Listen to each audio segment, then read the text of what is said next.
In this video, we're going to put text behind any object in just 1 minute using Photoshop. First thing to do, let's adjust something. Click the little icon here, curve, then click this part and drag to the lower right.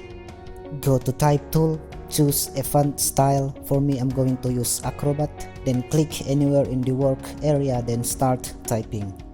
Ctrl T in your keyboard, resize and move the text, then hit enter.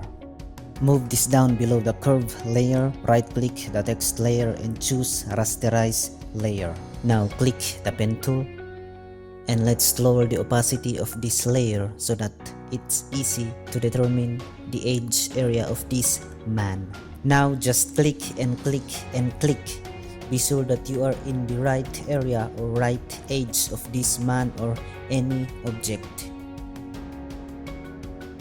Almost forget to tell you that if you are in a curve area, just click and drag and play for it until the line is in the right place. Then long press Alt in your keyboard and click the middle point. Then continue. Using pen tool, end to the point where you started.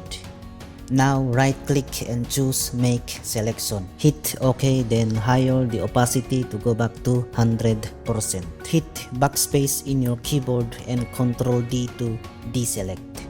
Click blur tool and apply blur in the edge of the text.